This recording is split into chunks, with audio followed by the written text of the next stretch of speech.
Hey guys, আপনাদের Windows PCT কি বারবার ফ্রিজিং এবং রেসপন্ড বন্ধ হয়ে যাচ্ছে? তাহলে আজকের ভিডিওর মাধ্যমে আপনারা এই সকল প্রবলেম ফিক্স করা শিখে যাবেন। তাহলে আর দেরি না করে লেটস স্টার্ট দ্য ভিডিও।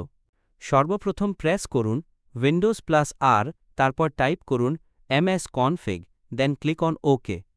এখানে সিলেক্টিভ স্টার্টআপে ক্লিক করে লোড স্টার্টআপ আইটেমসটি আনমার্ক করে দিন। এরপর অ্যাপ্লাই ওকেতে ক্লিক করুন। এখন আপনার পিসিটি রিস্টার্ট করুন। এতে করে আপনার পিসির এক্সট্রা কোনো অ্যাপ লোড নিবে না। এখানে আরেকটি ওয়ে আছে এই সমস্যা সমাধানের জন্য। সর্বপ্রথম প্রেস করুন Ctrl+Shift+S। এতে করে টাস্ক ম্যানেজার খুলে যাবে। এখানে আপনারা দেখতে পারবেন কোন অ্যাপগুলো রানিং হয়ে আছে।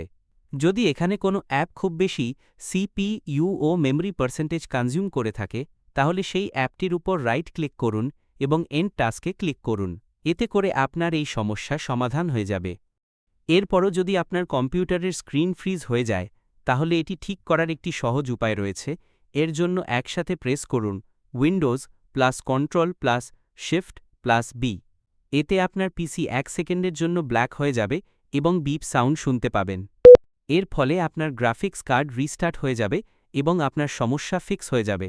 লাস্ট আরেকটি ওয়ে শিখিয়ে দিচ্ছি। আপনার পিসি বা ল্যাপটপ ফ্রিজ এবং রেসপন্ড বন্ধ হলে কি করবেন। আবারও প্রেস করুন Ctrl+Shift+S কি। এরপর উইন্ডোজ এক্সপ্লোরার খুঁজে বের করুন এবং রাইট ক্লিক করুন। এরপর রিস্টার্টে ক্লিক করুন।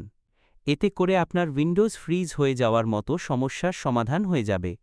এরকম আরও ইনফরমেটিভ ভিডিও পেতে চাইলে চ্যানেলটিকে সাবস্ক্রাইব করুন এবং লাইক দিয়ে পাশে থাকুন।